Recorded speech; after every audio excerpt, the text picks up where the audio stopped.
जो मुहर्रम का जुलूस नहीं निकाल सकते थे, ऐसे लोगों को भी माननीय नरेंद्र मोदी की सरकार में पहली बार अवसर मिला है कि अपने धार्मिक आयोजन को अच्छे ढंग से कर सकते हैं। ये पूरी संख्या जोड़ी 1,30,00,000 से ज्यादा लोग हैं जो इस फैसले से लाभान्वित हुए। क्या गुनाह किया था कि उनको अधिकार नहीं मिल रहा? शेड्यूल ट्राइब के लोग, फॉरेस्ट राइट एक्ट देश में बहुत पहले लागू हो गया, यहाँ अभी 3 साल पहले लागू किया गया है, 4 साल पहले। एक बड़ा समुदाय है पहाड़ी वर्ग का जिसे आरक्षण का लाभ मिलने जा रहा है, और ये व्यवस्था भारत सरकार ने रखी है कि जिनको पहले से आरक्षण मिला हुआ था उनको बिना कोई नुकसान पहुंचाए पहाड़ी भाइयों को भी आरक्षण मिलेगा। और बड़ी बड़ी बात लोग करते हैं, 34 साल से एक बड़ी आबादी थी सिया वर्ग की जो मुहर्रम का जुलूस नहीं निकाल सकते थे, ऐसे लोगों को भी माननीय नरेंद्र मोदी की सरकार में पहली बार अवसर मिला है कि अपने धार्मिक आयोजन को अच्छे ढंग से कर सकते हैं। ये पूरी संख्या जोड़ी 1,30,00,000 से ज्यादा लोग हैं जो इस फैसले से लाभान्वित हुए। ये बात समझने की है, और इसलिए मैं बार बार एक बात कहना चाहता हूं, किसानों की आमदनी को बढ़ा करके ही अस्थायी इनकम सुनिश्चित की जा सकती है। कृषि में डाइवर्सिफिकेशन पर विशेष रूप से HADP में प्राविधान है जिससे छोटे किसान लाभान्वित हो सकते हैं। और प्रधानमंत्री जो बार बार कह रहे हैं कि 4 ही समूह पर विशेष ध्यान देना है, महिला, युवा, किसान और गरीब।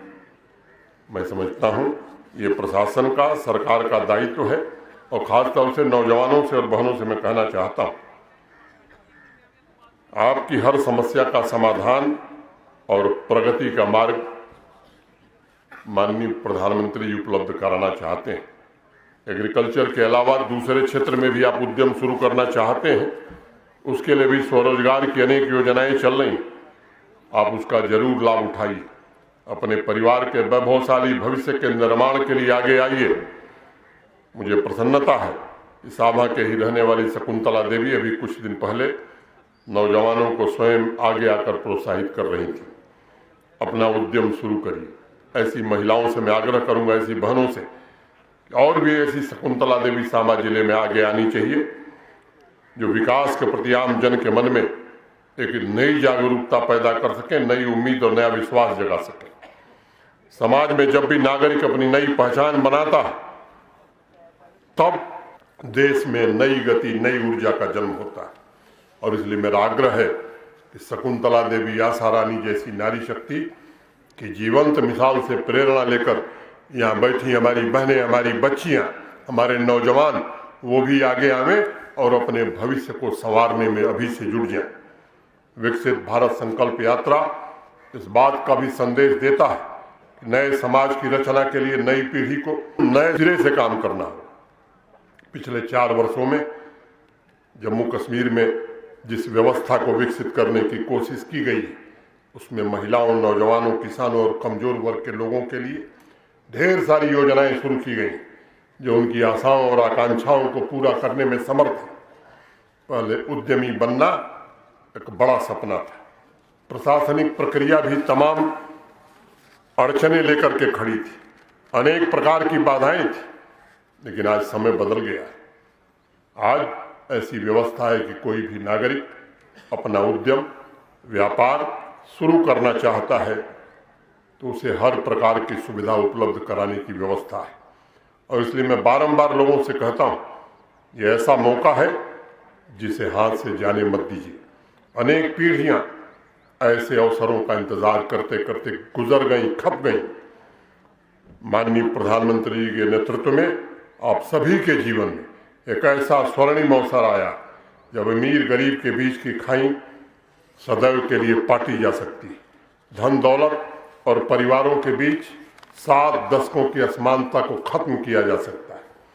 हर एक गांव को आर्थिक सामाजिक समस्या से मुक्ति दिलाई जा सकती है।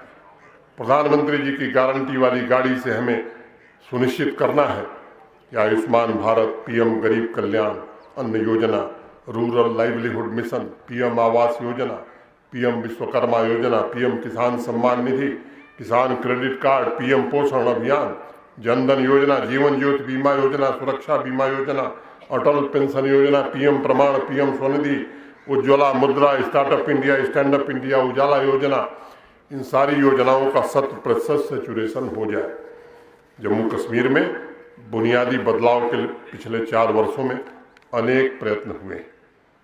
प्रशासन, आम जनता की सामूहिक शक्ति ने गांव और शहरों में विकास के नए कीर्तिमान स्थापित किए। मैं मानता हूं पिछले 4 वर्षों में ग्रामीण इलाकों में एक कोशिश हुई है बेहतर रोड कनेक्टिविटी की, बेहतर कम्युनिकेशन कनेक्टिविटी की। इन बुनियादी ज़रूरतों के पूरा होने में अब गांव भी आगे बढ़ें, इसके इंतज़ाम किए गए।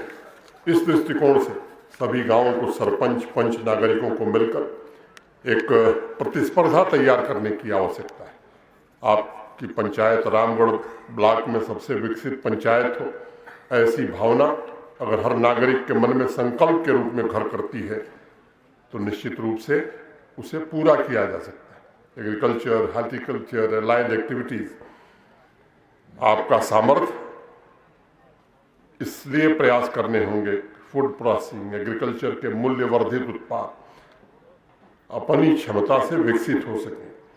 आपको केवल संकल्प लेने की जरूरत है, बाकी सुविधाएं, ट्रेनिंग, ये सब प्रशासन इंतजाम करेगा। आप सभी के सपनों की उड़ान का रास्ता भी तय होगा।